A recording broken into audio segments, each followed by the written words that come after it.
blue. Treading conduct. Above, Chien, the creative, heaven; below, Tui, the joyous, lake. The name of the hexagram means on the one hand the right way of conducting oneself. Heaven, the father, is above, and the lake, the youngest daughter, is below. This shows the difference between high and low, upon which composure, correct social conduct, depends. On the other hand, the word for the name of the hexagram, trading, means literally treading upon something.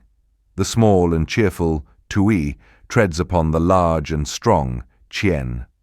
The direction of movement of the two primary trigrams is upward. The fact that the strong treads on the weak is not mentioned in the Book of Changes because it is taken for granted. For the weak to take a stand against the strong is not dangerous here, because it happens in good humor, Tui, and without presumption, so that the strong man is not irritated but takes it all in good part. The judgment. Treading upon the tail of the tiger. It does not bite the man. Success. The situation is really difficult. That which is strongest and that which is weakest are close together. The weak follows behind the strong and worries it. The strong, however, acquiesces and does not hurt the weak, because the contact is in good humor and harmless. In terms of a human situation, one is handling wild, intractable people. In such a case, one's purpose will be achieved if one behaves with decorum. Pleasant manners succeed even with irritable people. The image. Heaven above, the lake below, the image of treading. Thus the superior man discriminates between high and low, and thereby fortifies the thinking of the people. Heaven and the lake show a difference of elevation that inheres in the natures of the two, hence no envy arises. Among mankind also there are necessarily differences of elevation. It is impossible to bring about universal equality. But it is important that differences in social rank should not be arbitrary and unjust, for if this occurs, envy and class struggle are the inevitable consequences. If, on the other hand, external differences in rank correspond with differences in inner worth, and if inner worth forms the criterion of external rank, people acquiesce and order reigns in society. The lines. 9 at the beginning means simple conduct, progress without blame. The situation is one in which we are still not bound by any obligations of social intercourse. If our conduct is simple, we remain free of them. We can quietly follow our predilections as long as we are content and make no demands on people. The meaning of the hexagram is not standstill, but progress. A man finds himself in an altogether inferior position at the start. However, he has the inner strength that guarantees progress. If he can be content with simplicity, he can make progress without blame. When a man is dissatisfied with modest circumstances, he is restless and ambitious and tries to advance, not for the sake of accomplishing anything worthwhile, but merely in order to escape from lowliness and poverty by dint of his conduct. Once his purpose is achieved, he is certain to become arrogant and luxury-loving. Therefore, blame attaches to his progress. On the other hand, a man who is good at his work is content to behave simply. He wishes to make progress in order to accomplish something.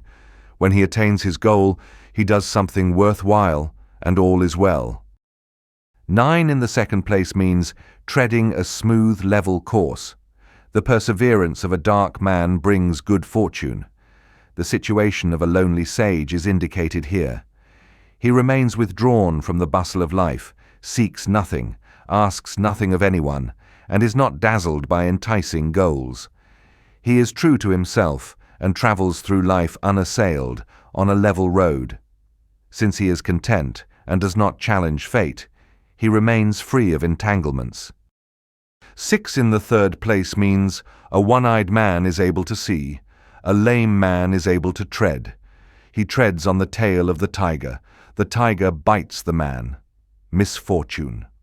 Thus does a warrior act on behalf of his great prince. A one-eyed man can indeed see, but not enough for clear vision. A lame man can indeed tread, but not enough to make progress. If in spite of such defects, a man considers himself strong and consequently exposes himself to danger, he is inviting disaster, for he is undertaking something beyond his strength. This reckless way of plunging ahead, regardless of the adequacy of one's powers, can be justified only in the case of a warrior battling for his prince. 9 in the 4th place means he treads on the tail of the tiger. Caution and circumspection lead ultimately to good fortune. This text refers to a dangerous enterprise. The inner power to carry it through is there, but this inner power is combined with hesitating caution in one's external attitude. This line contrasts with the preceding line, which is weak within, but outwardly presses forward.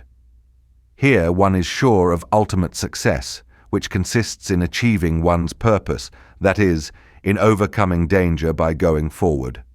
9 in the 5th place means resolute conduct, perseverance with awareness of danger. This refers to the ruler of the hexagram as a whole. One sees that one has to be resolute in conduct.